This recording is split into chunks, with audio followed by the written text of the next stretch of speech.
my chest caved in, feeling the weight of the negativity and the disappointment and how unhappy they were. I don't want to give them what they want because that takes from me. If you don't want to plan, you're not allowed to have complaints about where you end up. I have a whole bit that I do where Uh-oh.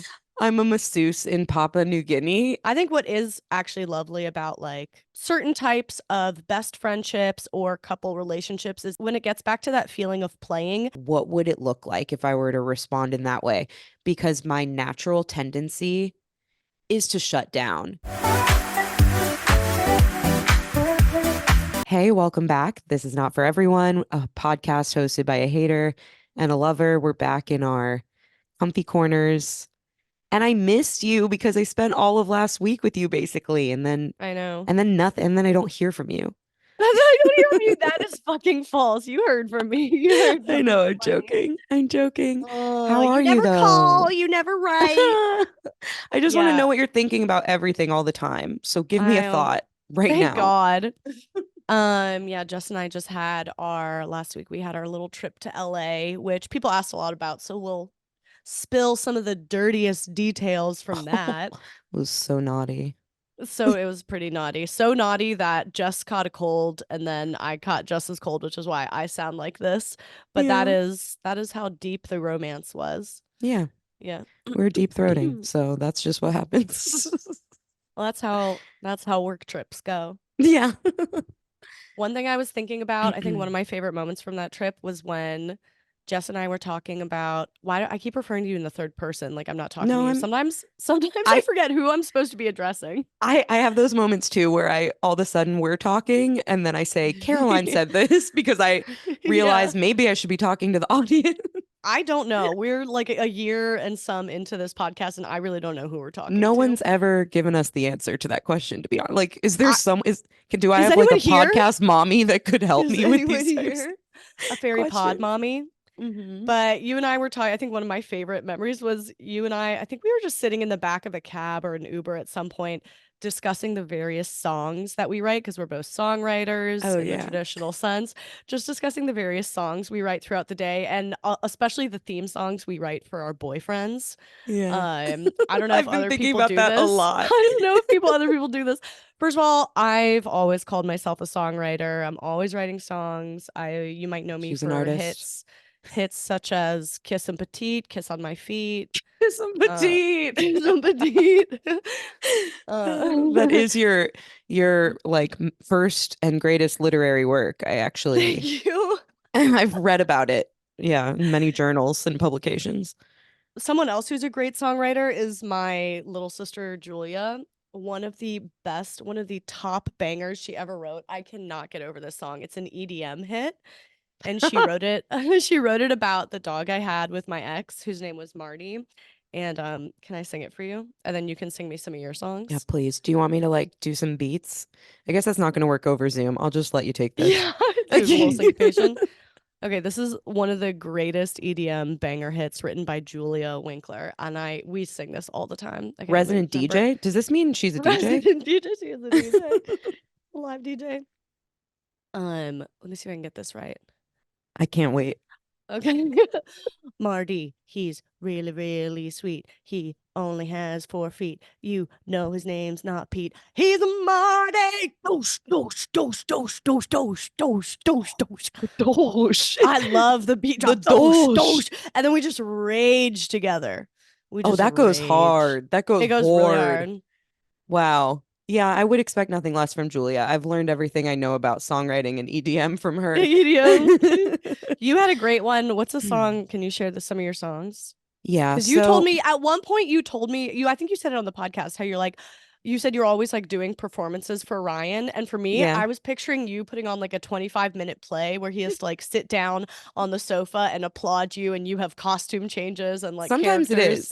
is. There's never costume changes. It's too in the moment. It's too raw to and take any time away and change costumes. But It's too raw. it's just too real. But yeah, I do something that I call my morning performance and my night performance. It doesn't happen. There's no matinee. It doesn't, no, no. We're very busy during the day. It doesn't happen every day, but And I think morning performances happen more often than night performances. It's just a great way to start the day for your partner to get on top of you and start singing a song about you, I would think. Yeah, I've I never think so too. experienced it, but I'm delivering it day after day. Sure, And so, and actually his feelings about the performance are irrelevant. He's gonna get it no matter what. yeah, and I think they've grown on him. I also look for feedback at the end. Like, we kind of take a poll of the audience and we're like, would you?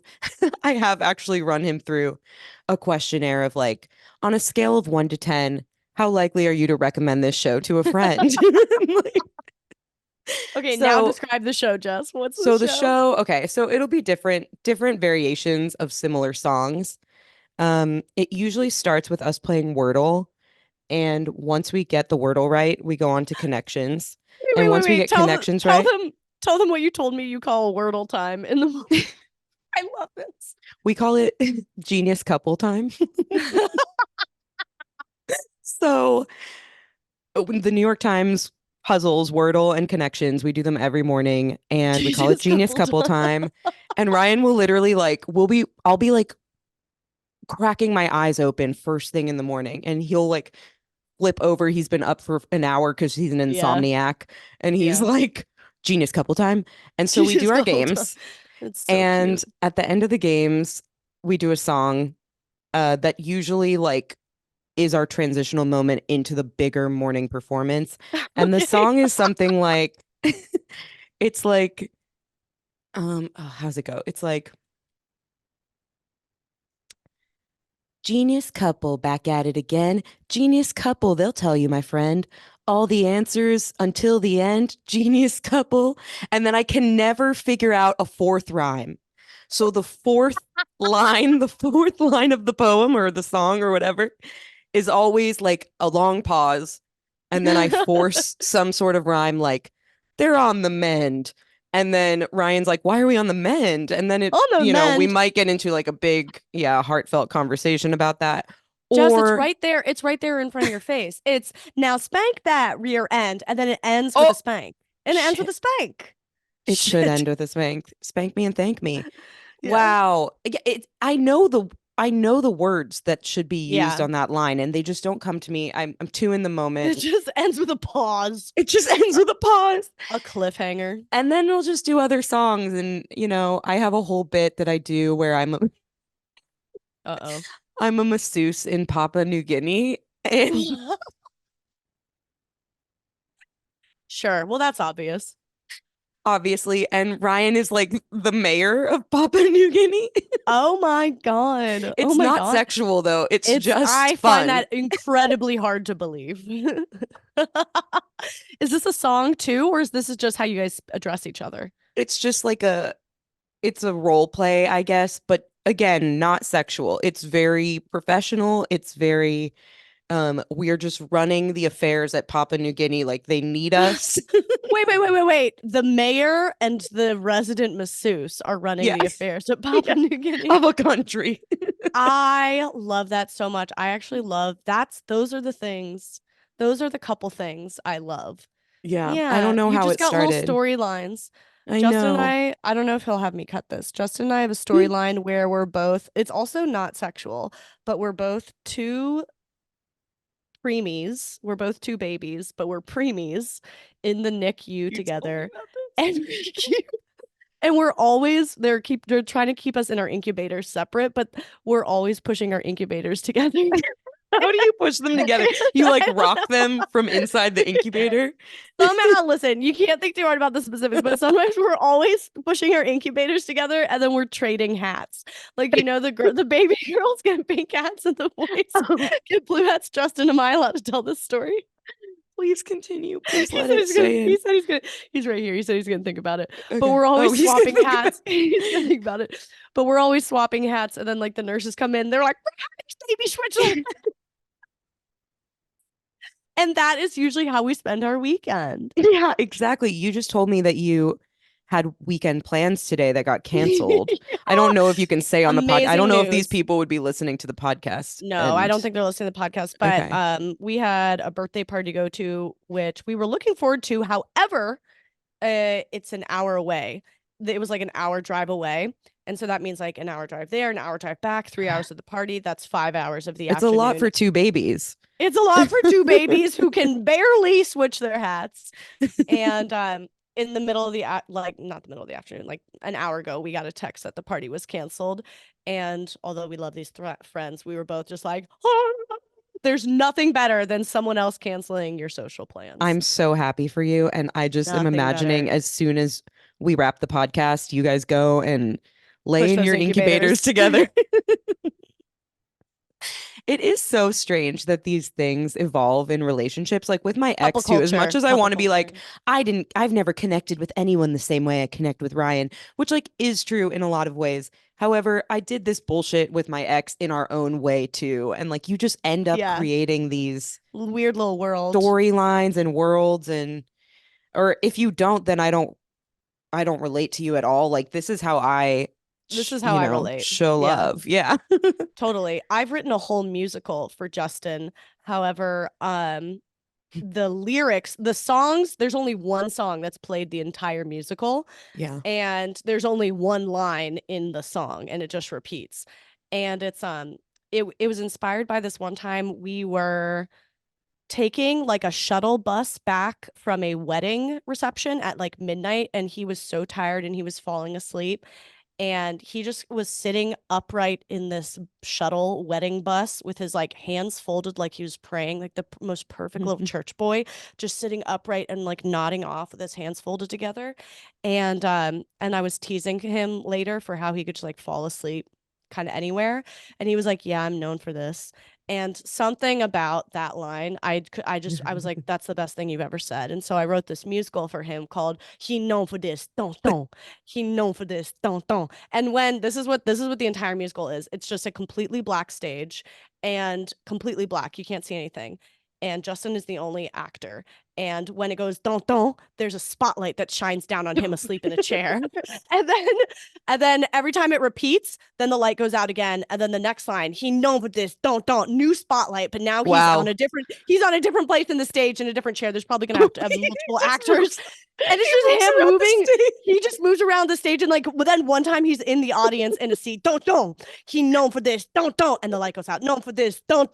And it's just a Oh, spotlight that is so shining on him, good. asleep, sitting upright with his hands folded like a little baby angel, with a spotlight hitting him. And it's that for 2.5 hours. Two intermissions.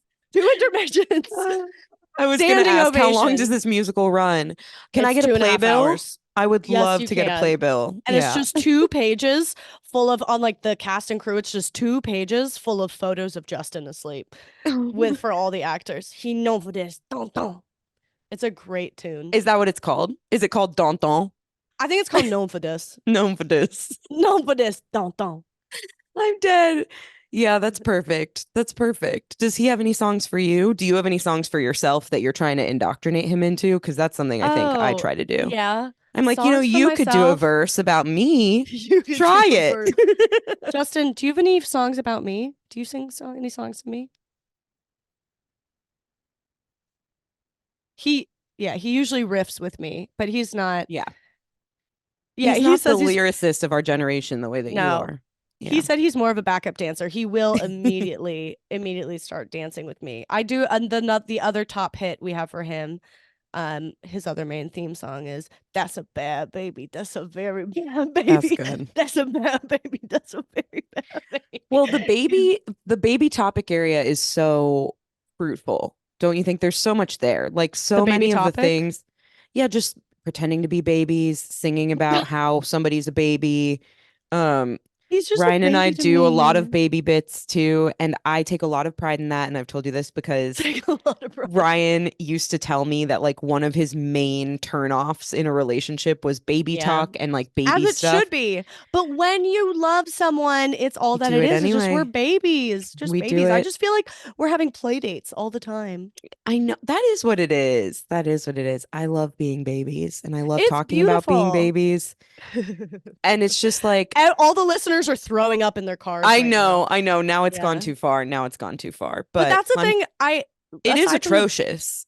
it's atrocious and it's beautiful, and I stand by my atrocious is beautiful, because it's like I think the Atrocious. my atrocious, that can't be a word, right? I liked it. Yeah, go on. whatever. I think what is actually lovely about like certain types of best friendships or couple relationships is it gets back to that feeling of playing that we all most, more or less had as kids and that disappears as adults. But I don't think adults enjoy that any less. I don't know, was it you or maybe it was Justin? Someone was saying to me, like, I think that's part of the beauty of when people have kids and then they have an excuse to just be playing and to be dancing and to be rolling around and to be giggling. And it's like, no, I'm Yeah. doing this for the kids, but it's just it's just joy. I don't think we Oh, really yeah. grow out of our need for play, but it just doesn't become that appropriate anymore. No, I agree with you. I mean, I feel like I'm a very playful person, even outside of my relationship. I just feel most comfortable there, I think. And so and Mhm. that's the person I spend probably the most time with. So that's just where it comes out a lot. But like, Yeah. I've been this way and I try to find the people that feel safe to like be this way around. I mean, Yeah. I will never forget one time on the beach in Chicago, which I educated you last week when we were together that there's a beach in Chicago, and I Right. showed you a map and the whole nine. She really And made me so look at a map. I was like, you oh, did, please leave me you alone. were like, I get it. I know. I was There's like, I water. believe you. I believe you. And she's like, look at this map. I want you to memorize the orientation on I this was map. like, this is where I live. This means nothing to you because it's a map, but it's really nice over there. Um, yeah, so I was there with my best friend Kai a few years ago, and we've known each other for a really long time. Like at that point, we had already still been friends for like 10 years. So No, she knows my no, no. antics, and we've always been really playful together.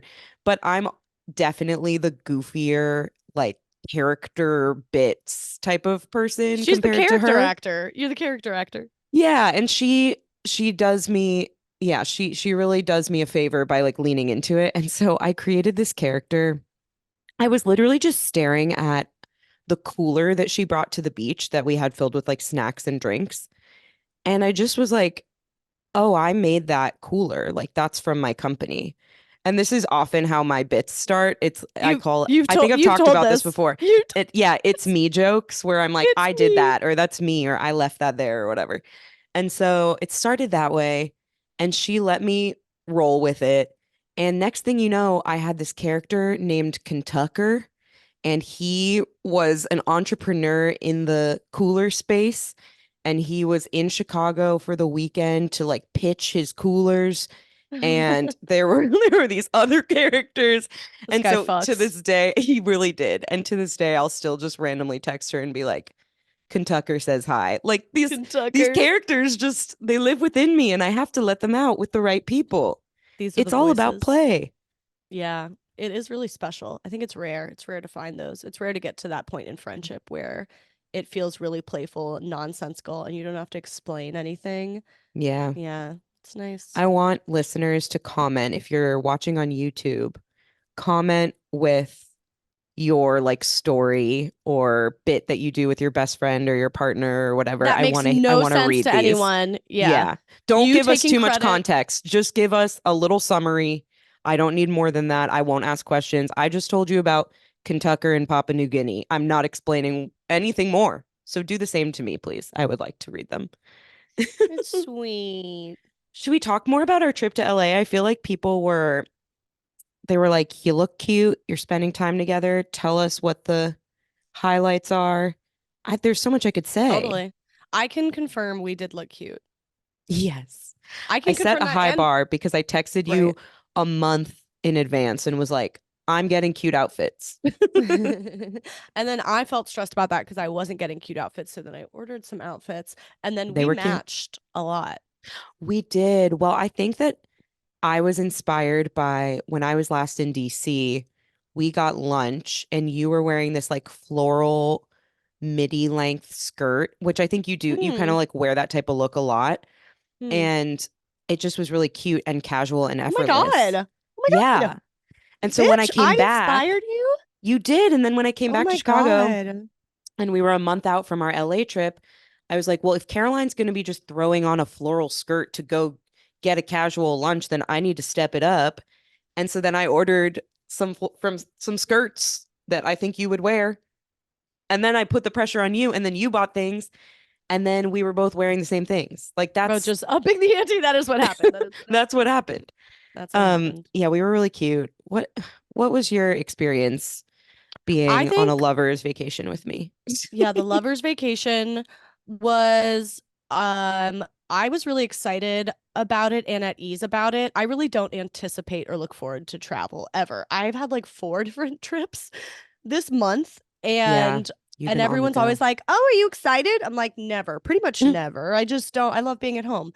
And but I was really kind of at peace with this trip because I knew, especially the amount that you and I have talked about and communicated through uh introvert time, extrovert time, downtime, quiet time, whatever. It just felt like we would obviously be on the same page. And I think it just speaks to the power of communication. Yeah, Just communicating those things, and it was making me think like those are things that I think it's more encouraged for couples to communicate about, like, you know, not just on not just when you're traveling, but even just on weekdays, like, oh, I need some downtime when I first come home from work, or like I really need to go work out, or I really want you to ask me questions at this point, or I whatever. You communicate those things, but it's all those communication values. We don't really have that same culture in friendships the same way of sitting down and just being like, how do you like what feels like appreciation to you? How do you like to feel appreciated from your friends? How do you like to feel celebrated? Like, what's the best thing I can do for you when you're feeling down? Those are questions I ask and talk about with my partner, but I don't have those conversations with my friends, and I don't know why. Like, we should do that. I'm yeah. going to try and start doing that more. But you and I have had those conversations basically from doing the podcast. We've gotten really, really explicit about it. So showing up on this trip, it just felt really effortless that we weren't stressed about what the other needed or the cadence we needed to go at. Nobody was like trying to guess what the other person wanted to do. We were just vibing. And I think we were both really on the same page about like we were there to do some work, The and purpose of the trip. Yeah. then we had a good Mm. amount of chill time, and we did a thing or two. We went to a comedy show, we went to the pool, but other than that we just fucking chilled. And to me, that's the only kind of trip I ever want to go on. I do not want to be consuming sites and events more than one a day. I don't want to have a million things lined up. I don't want to spend the whole day commuting or Hmm. logisticking or traveling Or or rushing because organize you're or like, rushing. oh, we want to stay longer What? at this thing, but we have that other reservation. Like, Appointment and this, no. and then you're Yeah. rushing all day long, and it's like the most packed day that I would never have at home. It is the antithesis. I mean, that's almost what every single trip ends up being. Um, and I think some people like that, but I think actually most people don't like that. I Hmm. think we all just have this pressure that we put on ourselves and expectations like, well, I flew here or I drove here or I got here, and I better make the most use of the time, and the most use of the time often feels like I have to go do all the things. But to me, the best use of that time is like I would like to genuinely relax. And that's Yeah. what we did. And it was great. And we were both just like, this is the best trip I've ever been on. Yeah. I think a lot of the times too, the reason that people overplan and like book up the whole day during their trips is almost like for the other person, Yep. like 100%. thinking that the other person's going to want that. And if you're the planner in the group or a person who tends to be the planner like I am, I Hmm. understand that compulsion of like, I need to make sure that there's options for us. I need to make sure that there's plans for us. I need to make sure that like we know where to eat and we know what we're doing. And I think it comes from a good place of like wanting to provide a good experience and also kind of though being a people pleaser and being like, I want a Yeah. trip with me to be a trip that this person remembers and feels good about and that I set things up for us to do. And so, anyway, I think it's a little bit of like making yourself feel like you're doing a good job as a friend Hmm. and then genuinely trying to be a good friend. I think that's a lot of the times where it's coming from. But Totally. honestly, the best thing you can do for everyone is obviously communication about your Right. expectations, but also like just let there be breathing room. Let there be space to like decide what you want to do in the moment. Maybe you do want to have a really busy day when you get to the place and you guys are like, you know what? I have a lot of energy today and I want to Yeah. tackle all these things. Great, but just like let that be A a choice. decision that like naturally happens and comes together, which is very, very hard to let go and let that be the case. But I think it makes for a better experience for everyone.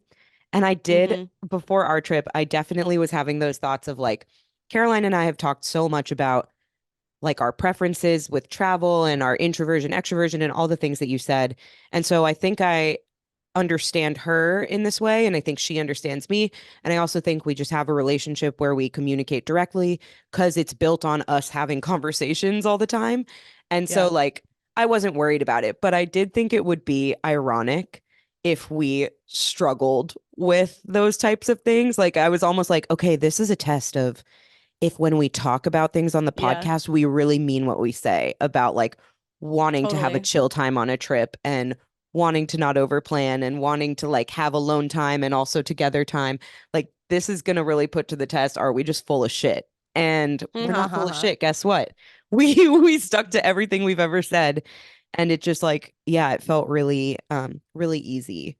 It And was so nice. my I favorite think it part Mhm. was when we like alluded to maybe going on a hike and then and then but you had some work to do, and even though I'm the one who I think said hike, like I was the first one to put it out there, I also like didn't need to do it at all, and I ended up going to the pool while you were working, and we were going to meet back up in like an hour, and then I just texted you and was like, "Hey, the pool is really fucking vibey right now, and I don't really need to go on this hike. Do you want to just come meet me at the pool when you're done working?"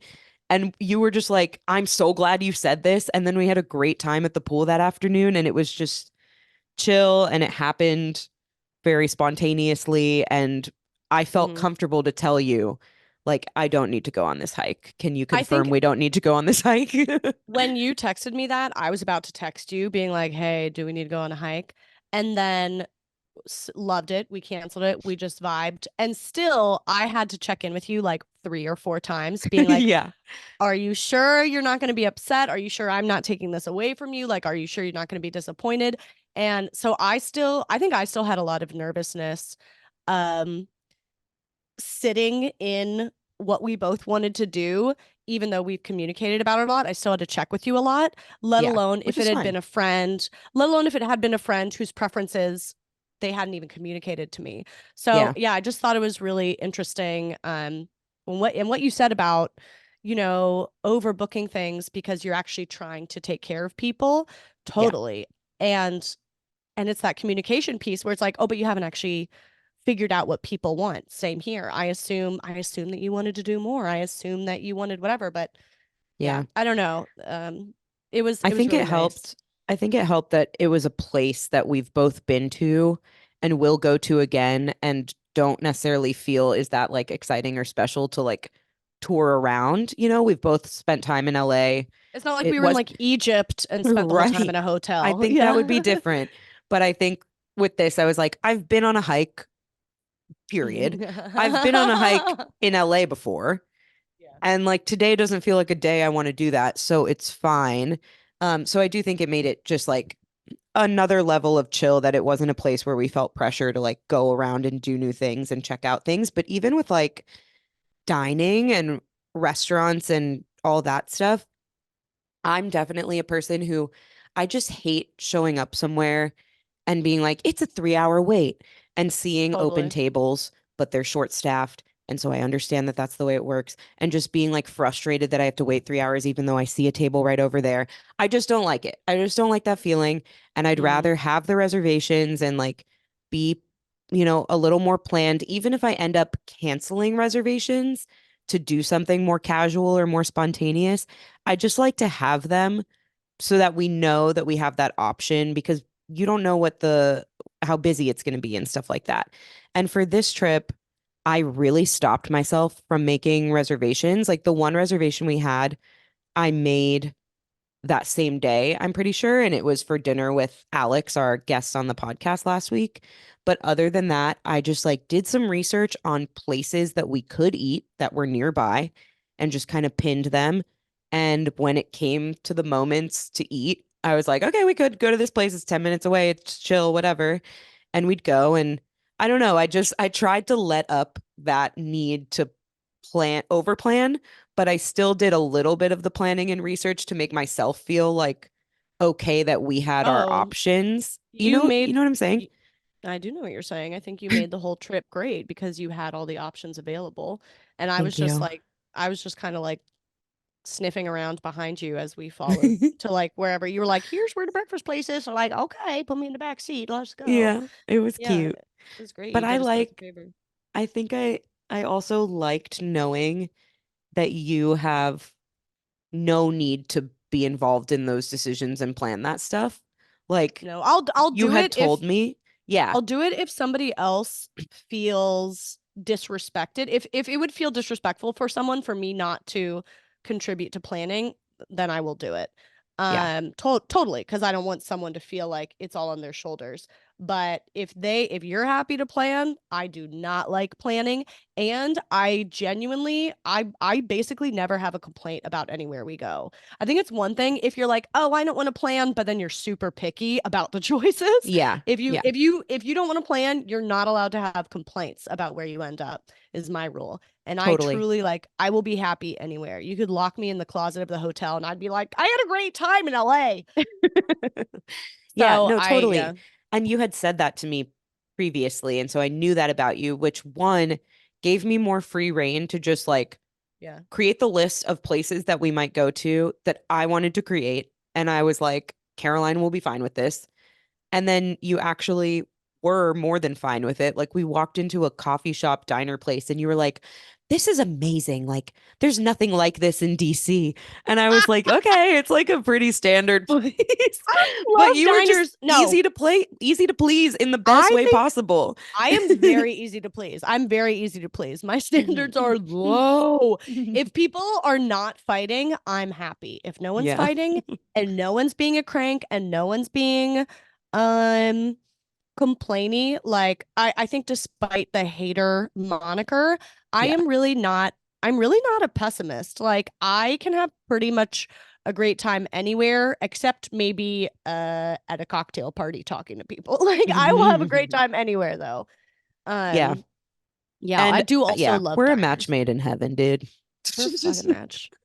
We're a Because match. But I'm I such a also like not I don't like complaining. I don't like complainers. Like that doesn't mean mhm. there's never a complaint. It doesn't mean I don't share petty complaints all the time on this podcast. Like, But our yeah, we all complaints are have those joys. things. I think our complaints are delights. Like if I share a complaint, it's because we're gonna giggle about it together, and then we have a shared Totally. giggle. Well, it's also just like observations about life and like how weird is it that this is the way things work? Nah, It's not even yeah. like, fuck my life. I hate that this is the way things work. It's just like it's just observation. So yeah, I do think there's a difference, and I really my energy gets so drained by people who, complain and nitpick and like everywhere we go, they notice the one thing that's not perfect and that's what they It's want to so talk about. upsetting. Oh, It's it's so really an upsetting. energy that I can't be around. And so Mm-hmm. yeah, I just felt like between you just being go with the flow and easy to please, me having an idea of like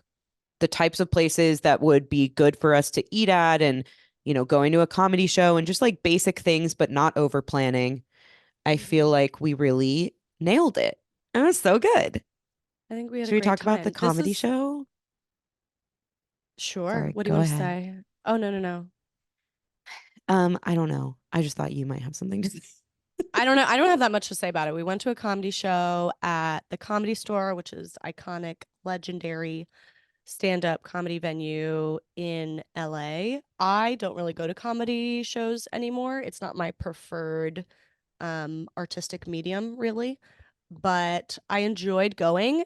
I think more than I anticipated. It was fun to just like go to a legendary place and get some Yeah, giggles in, get some giggles. I appreciated that you did that because I really wanted to. And I was really happy that at the end of it, you were like, I actually enjoyed that more than I thought I would. It was fun to go Um, together. Like the comedy yeah, was nothing to write home about, which is kind of why I don't go to stand up that much anymore. I just don't really love the I've fallen out of love with most of that world, but yeah. the experience was really fun to do together. I feel that way too about stand up. Like, I really don't laugh very much at it. I find No. myself cracking up way more listening to podcasts of the same people, the same people Well, who do stand up. yeah, I would rather watch them talk on a podcast and they'll get more laughs from me in that like setting and through that medium. conversational. I Yeah, mean, stand up really has basically taken the place for comedians that stand up had for a long time. It's not completely replaced it, but podcasts have. Yeah. sorry, podcasts have. Yeah, you can get such wider distribution. You can self-distribute. You don't have to rely on a club or on Hollywood or producers or on whatever.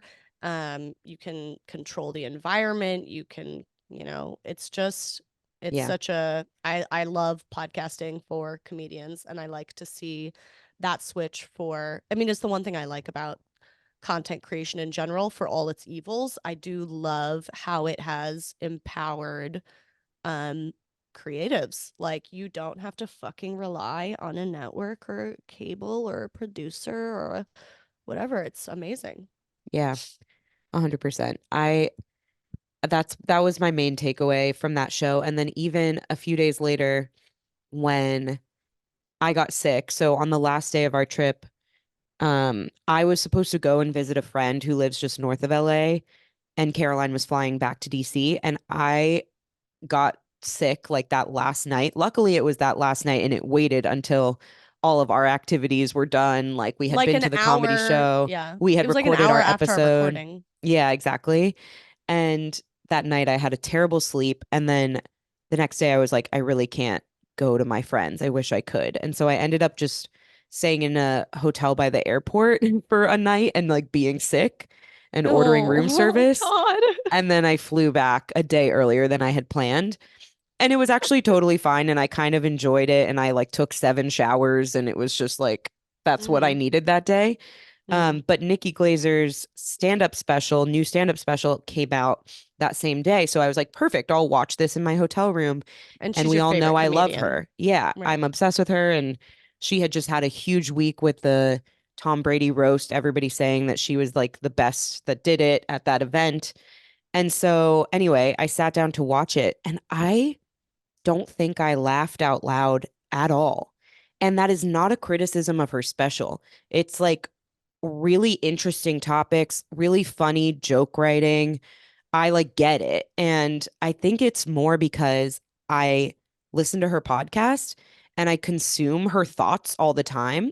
So I already know what she thinks about the topics she covered, which were like not wanting kids and the pressures of being a mom and all, kind of topics around that, which are also very relevant and relatable topics to me.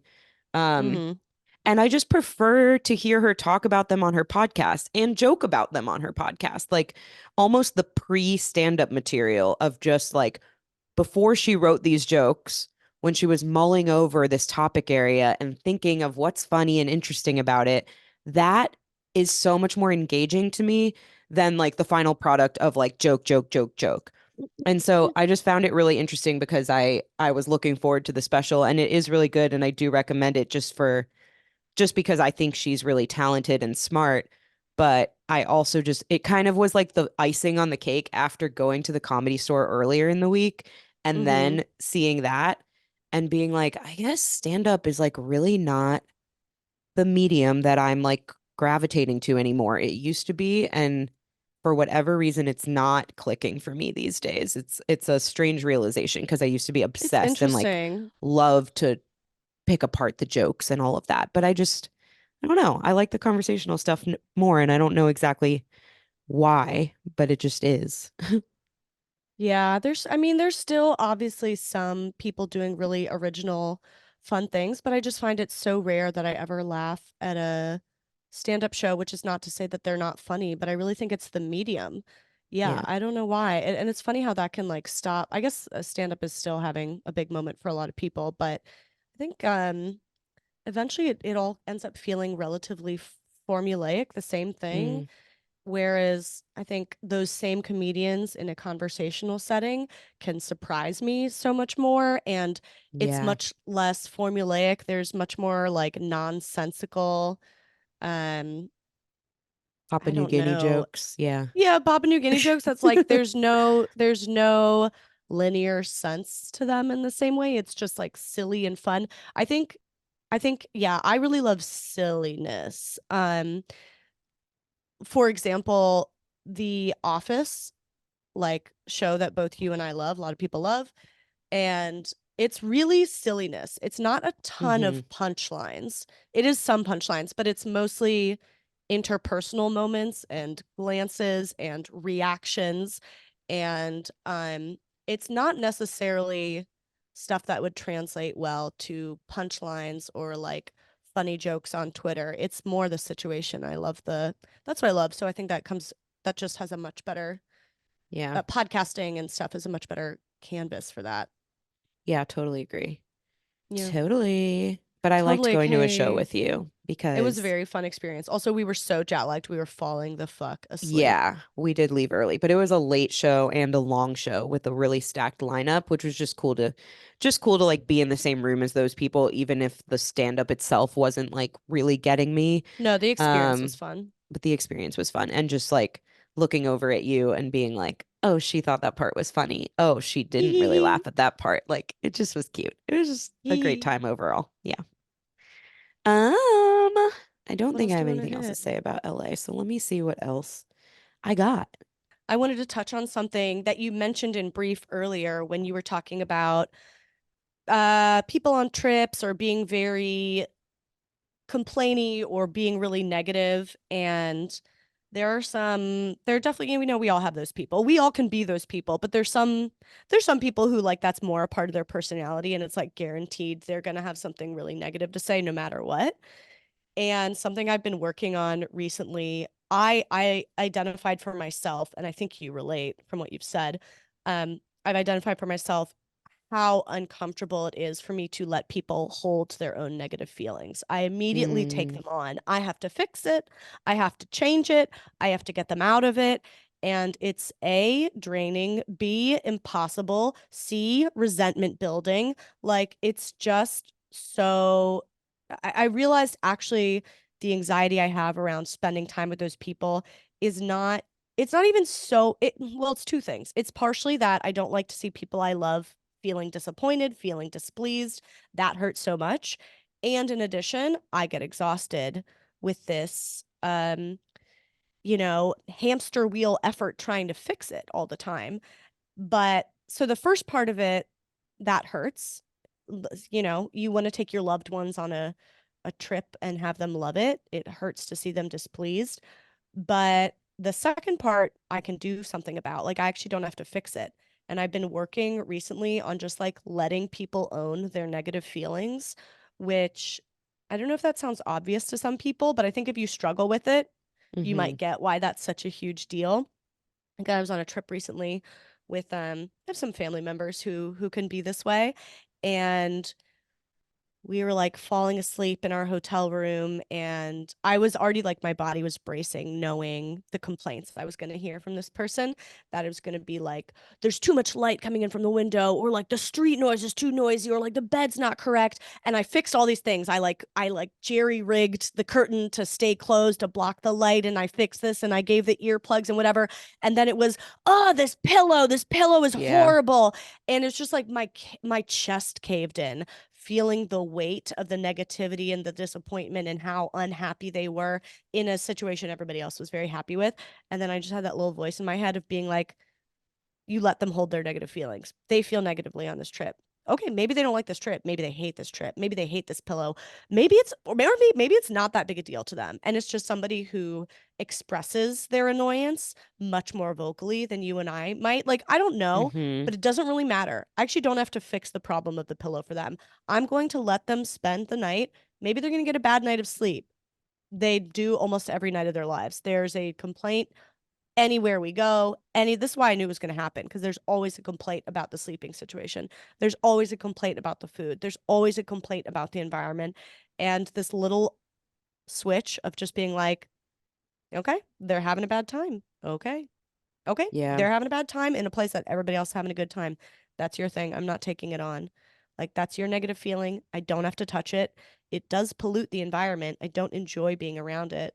But I'm here and it's not mine to hold. Yeah. So impossible, so hard. So hard. So hard. The thing that I run into, I've gotten better at what you just described of like, okay, I don't have to fix this for them. I can just let them be negative and say what they're going to say. And I've gotten better at like just letting people do that and keeping myself separate and at peace from it. However, I At do feel peace. sometimes, and maybe this is like a projection from me and I'm reading into it. And again, it's coming from like the fixer mindset or the like compassionate mindset or something. But I do feel like sometimes people want they will keep saying it until you say something back, until they want a response. They want acknowledgement. They want you to be like, yeah, it is, Sometimes. or I think like, it that depends. sucks, or whatever. Not always, definitely, but I can think of very specific people in my Hmm. life who I think repeat repeat the complaint over and over until I give them a response. Even if my response Acknowledgement. is very like neutral, they Hmm. like need to know I heard.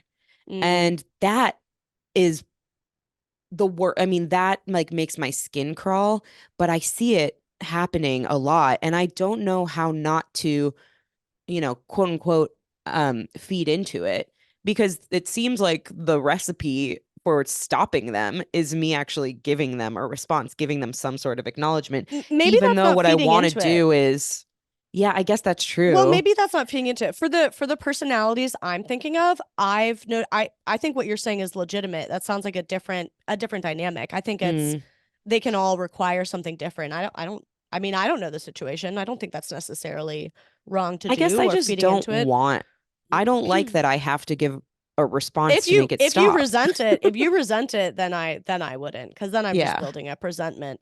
But like for right. the personalities I'm thinking about, if I worked really hard at like acknowledging, validating, blah blah blah, this is so horrible for you, this is so bad for you, everything's a nightmare for you, and that just exit on, it never ends. And the thing that in the situation I'm thinking of, the thing that usually puts a stop to it, that usually um if I'm silent and we're all just silent, they have to like see their words and their negativity hanging in the air. And they Yeah, have to see that they are the only one complaining on this amazing, beautiful, delightful vacation. That no, it's not a day in paradise. Like there's still life things that happen, there's still inconveniences that happen, but everybody else is just looking at the positive. And if I just, sometimes my being like, oh, that is the word. Oh, let me fix it for you. Oh, la, la, it kind of like normalizes their yeah, negativity, as opposed to if I just let their words hang in the air and I'm not going to acknowledge it. Sometimes that silence is so powerful, and it makes them like, either you really are this miserable and you're going to have to find a way to deal with it, or maybe you weren't that fucking miserable and you don't have to put this on everybody. So yeah. for me, I don't know if that's right for your situation that you're thinking of. I think it depends on the person. It A depends. lot. I It mean, totally depends on the person. yeah, that's definitely my go-to is like let their words hang in the air. I don't want to be an enabler and I want them to hear themselves and not get that like normalization from me. And also it's a combination of like I don't want to normalize it so that they keep doing this, but also I don't want to put my energy into it. So I just let it Yeah. hang, like you're saying. And usually I think that is a really good technique, but I just feel like there are some personalities that are relentless Sure, and sure. they just want and it's really coming from a place of like wanting other people to pity Acknowledgement. them or to be like, yeah, it is so hard for you. Yeah, that is really annoying that that It's happened. Yeah. exhausting. And it's like, and so letting it hang in those situations, it feels like it begets more of the same, Yeah, I as could see opposed to that. just giving them what they want. So it's this really hard like decision point, I guess, that I reach Yeah. where I'm like, okay, I don't want to give them what they want because that takes from me, but also giving them what they want will shut them up.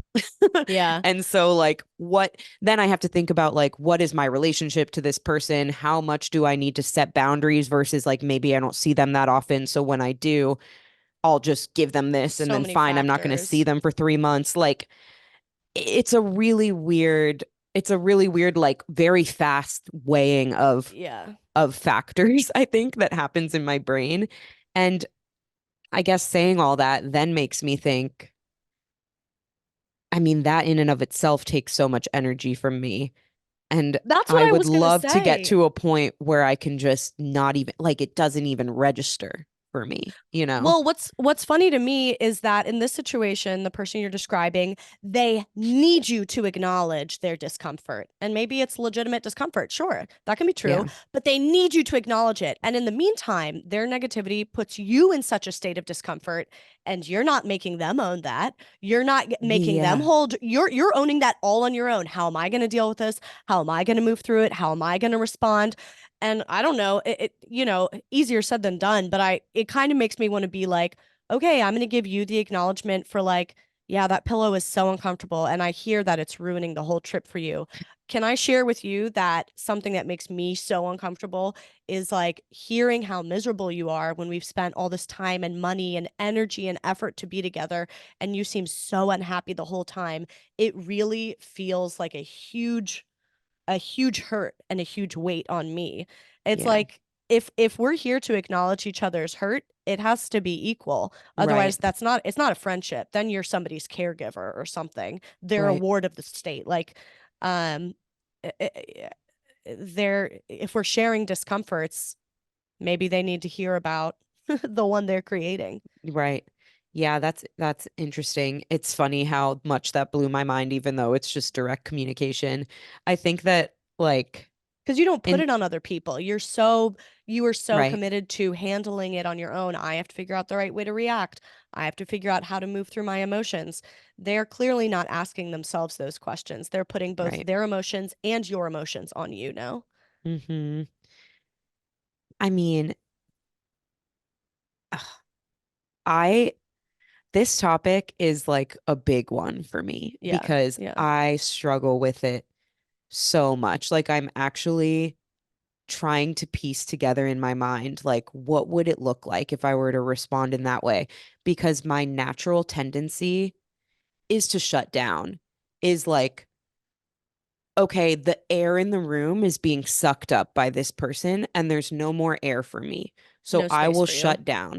Yeah. And whether shutting down looks like just being silent or even sometimes I push through the shutdown of being silent to like come to their rescue.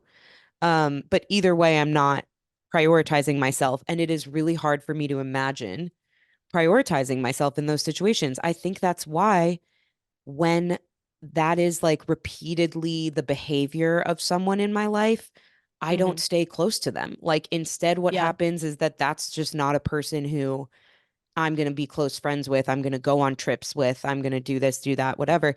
But I also recognize, that applies if it's friends, maybe. But if it's family, that's a little trickier. You don't get to really choose, It is. or there's I feel certain it more with family. relationships and dynamics, Yeah. yeah, where like you don't get the choice of, okay, fine, then we're just not going to hang out anymore. And I think that's usually Yeah. my reaction to this stuff is like, okay, Yeah. you lost me. You We're going to lost limit me. it.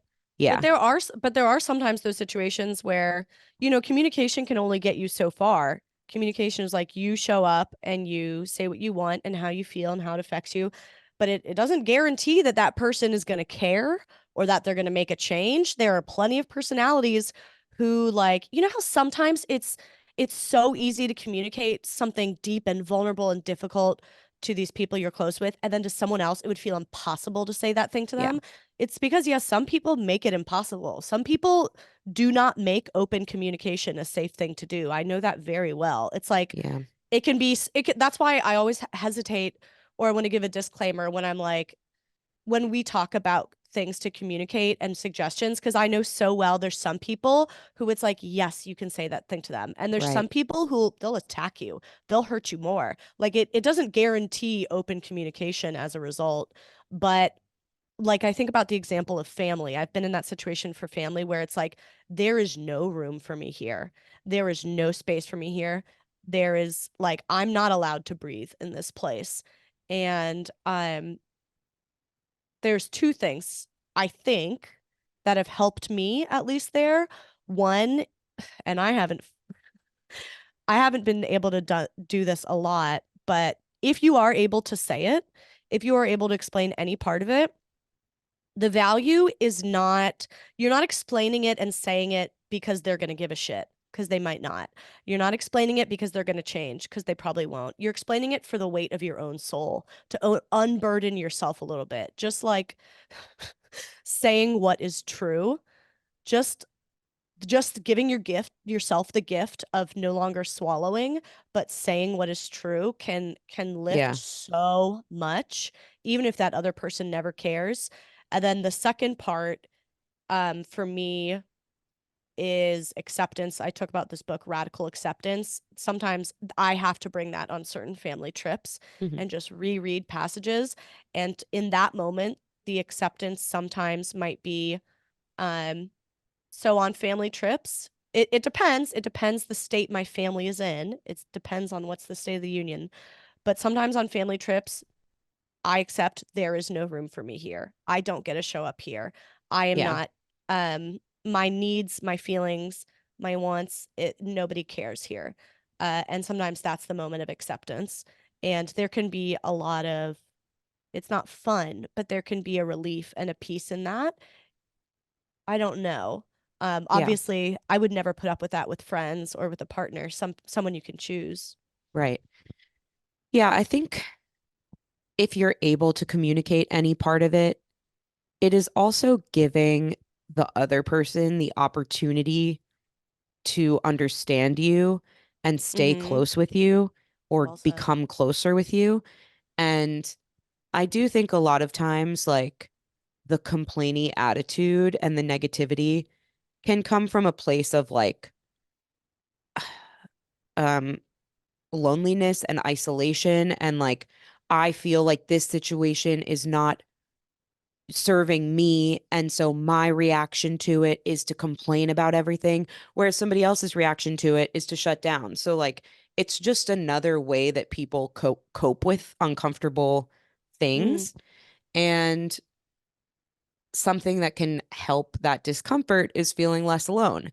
So if you are able to communicate more directly with someone and give them the opportunity to like, latch onto that with you, then mm-hmm. it could be really great. It doesn't mean they're going to change their whole personality and become the most optimistic, positive person in the world, but in that moment, maybe there can be some more peace and some more like we can coexist and we can understand what everyone's discomfort is and just like move through it. So I think that's the ideal scenario, and I have seen that work with family especially, actually, because I think there's that understanding of like we kind of, at least in my family, of like we kind of have to make this work. Like Yeah. we have to figure out how to love each other and be with each other through all of the things that we are at odds on.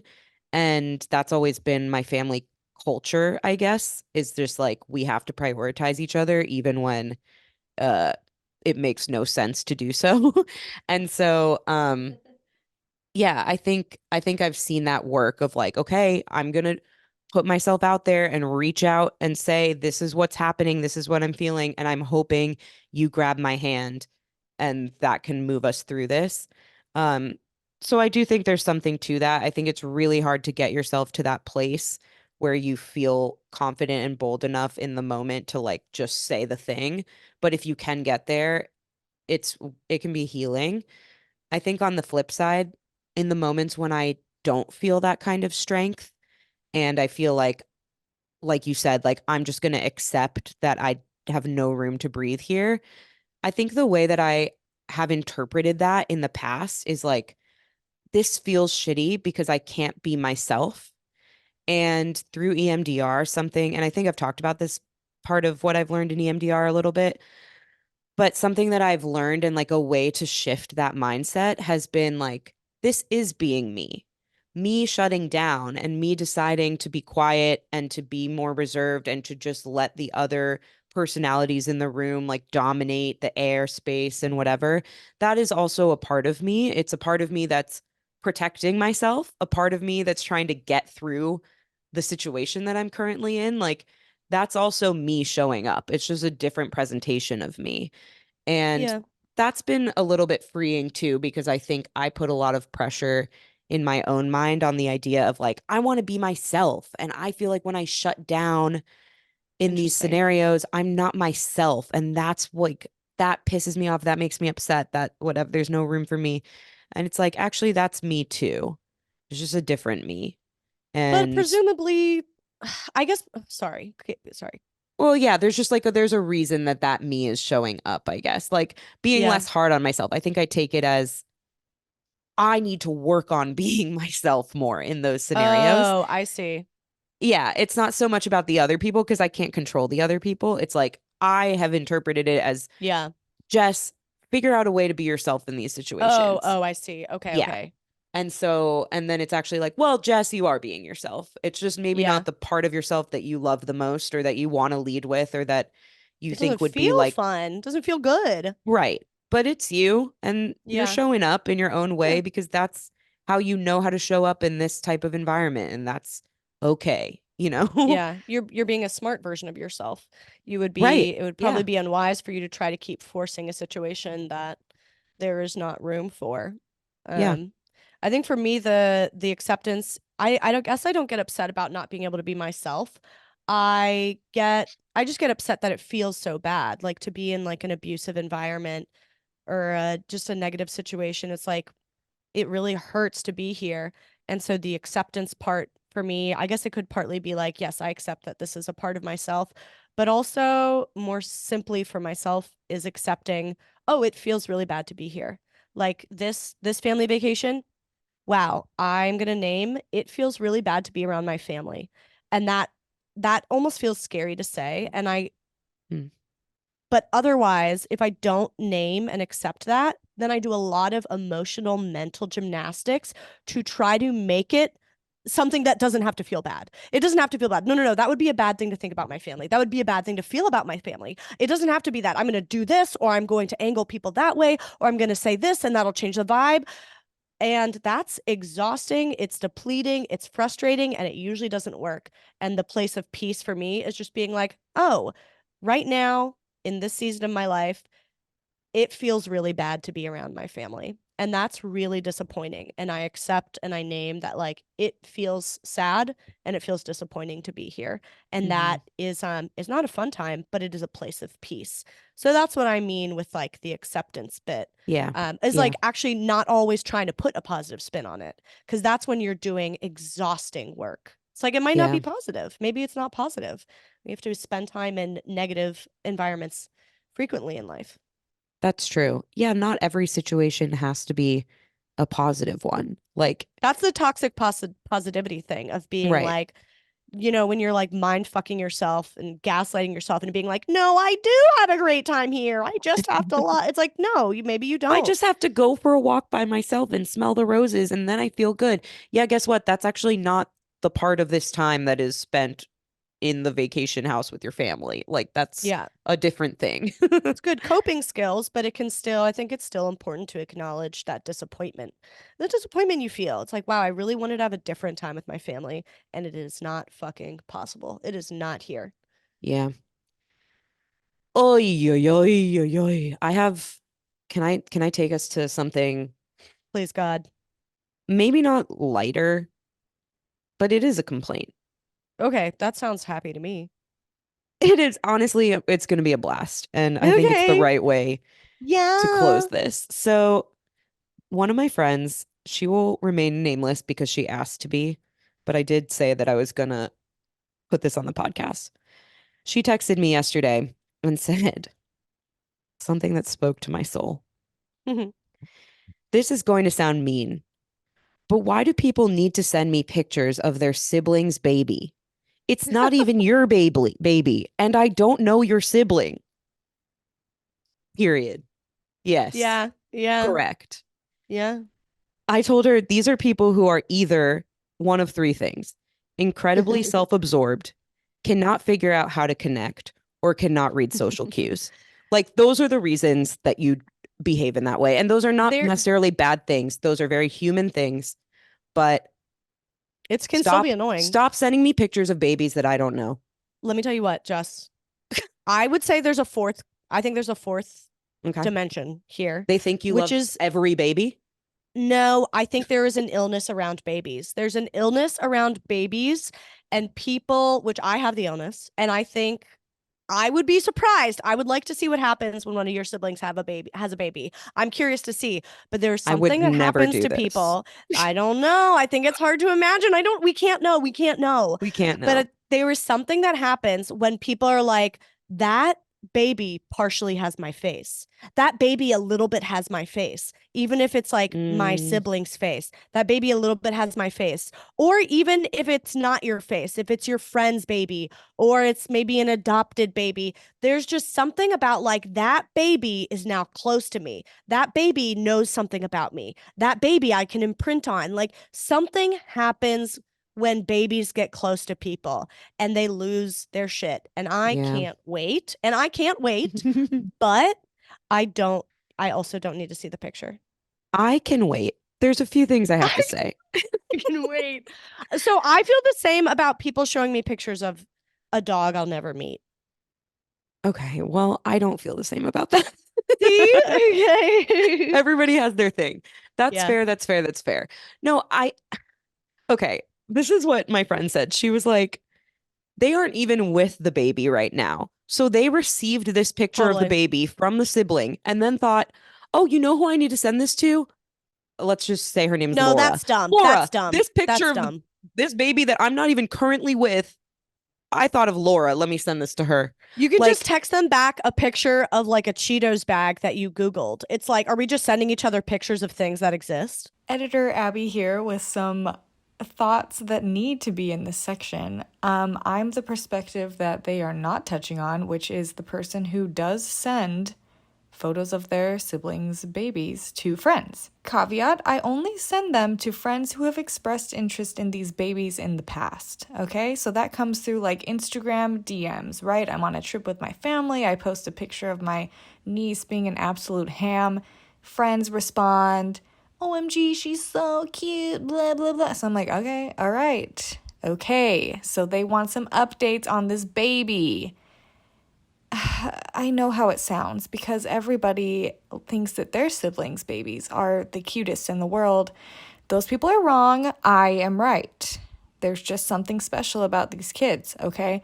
So, once in a while, this is not often, once in a while, I will send a picture of my niece using a blanket as a cape. Just wrapping herself in this blanket. She's got a binky in.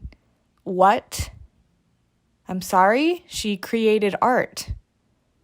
And that's important. So I reject this conversation and I needed everyone to know. right. Well, exactly.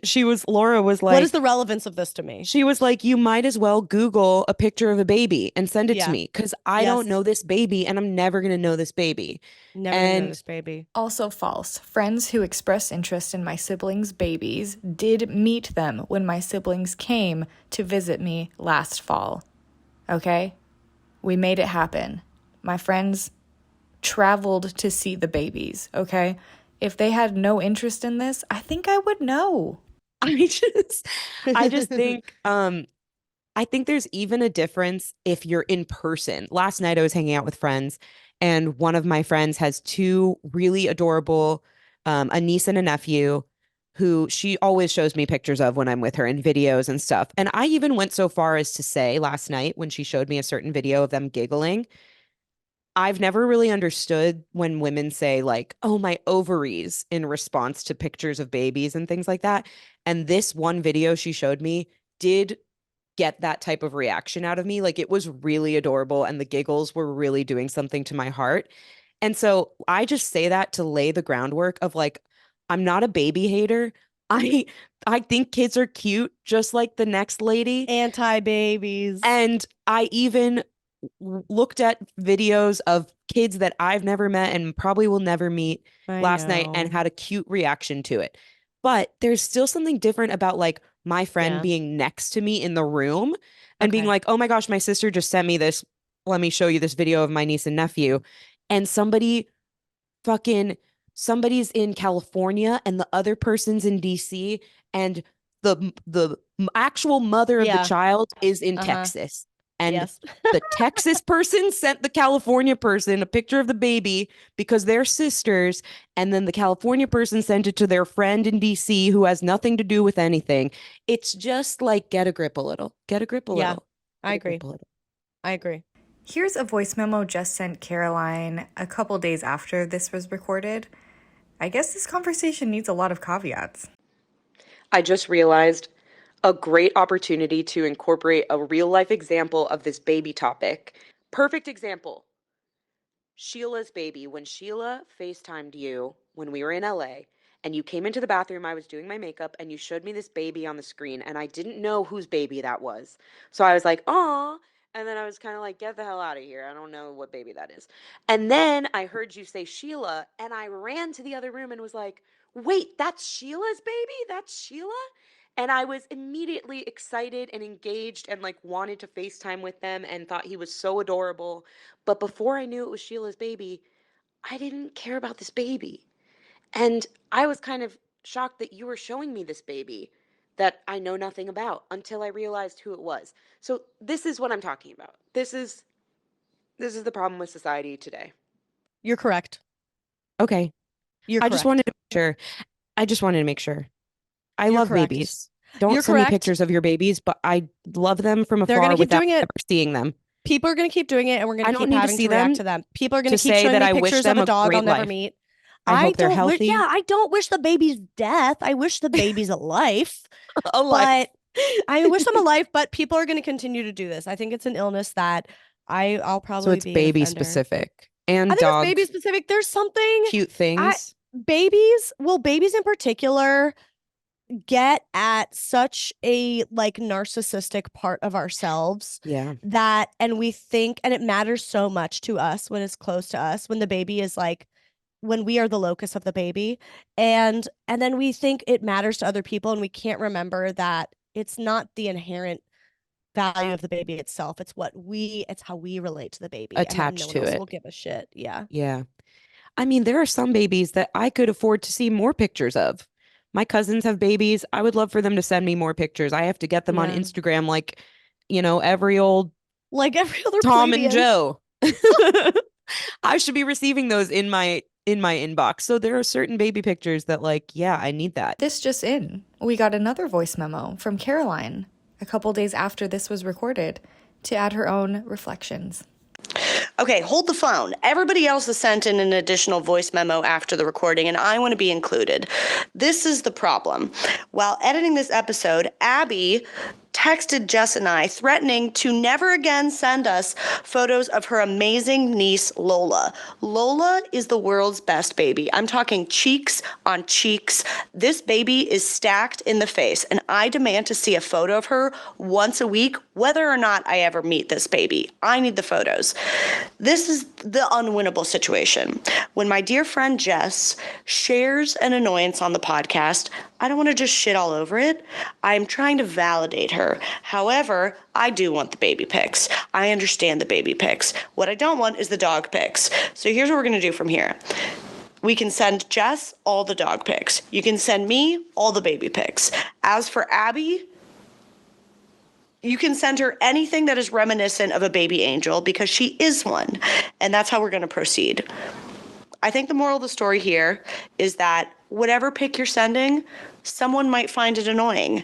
And that is actually just okay. If I'm pissing you off right now, you're not doing anything wrong. You're not doing anything wrong. I'm just annoyed by some things. And I probably annoy you, so now we're even. It doesn't mean you're a bad person. It just means that I'm annoyed by stuff and you're annoyed by me, and now we can call it even. That's I think the summary of the episode, don't you? Yeah. Okay. Okay. Take it out and tell them about if Tell them they're about annoyed it. at us, what they should do. Yeah. Okay, if you're annoyed at us, what do I want you to do? If you're annoyed at us, you can follow us on Instagram. We're even more annoying there. Not for everyone pod with the number 4. Jay-Z DeBakey is on Instagram, and I'm on YouTube, Caroline Winkler. And let's make a request for a specific kind of what to do. What theme do we want to hit in what to do's coming up that we Ooh, want people to send in? something Let's come up with a summary. theme. Don't you Huh? think? Something summary? something summary. For this upcoming summer? Yeah, for the upcoming summer. Send us in a summary what to do that is up for your interpretation. It's like the Met Gala theme. You decide what this means to you. A summary, what to do, up to your Perfect. interpretation. And we will answer the best ones. The worst ones we're going to ignore. So try to make it a good one. Yeah, that sounds right. That sounds like the right request. Thank Thank you for asking me what I wanted there. Listen, I'm sorry to all the moms. I love you. I love your babies. I've just met you a million times and I'll be the same, okay? How about I say that? I will be the Yeah, same. And you you can be did annoyed by say that. me. Yeah. I will be annoyed by you Yeah, I'm probably specifically. I'm gonna make you look at pictures of my babies. But I know you. It's different. I'm That's gonna true. love that It is baby. different. I love seeing pictures of my It's friends' different. I have babies. one of my best friends is pregnant right now. I can't wait for that baby. But That I don't baby's want to gonna see be that taking baby. care of me I into don't my know old her. age. Yeah, but Yeah, I don't know I'm her not and gonna I send don't you want to see pictures it. of that baby. Guess what? I'm not gonna do it. That's because you have sense. Maybe That's because you have only sense. if I'm in the picture. And Okay. I will expect a compliment about my hair and not Right. about the baby. I would never. That is where that would come from. Thank you for explaining. This is what you need to be communicating with your friends. Mhm. Okay. Bye, bitch. Kisses.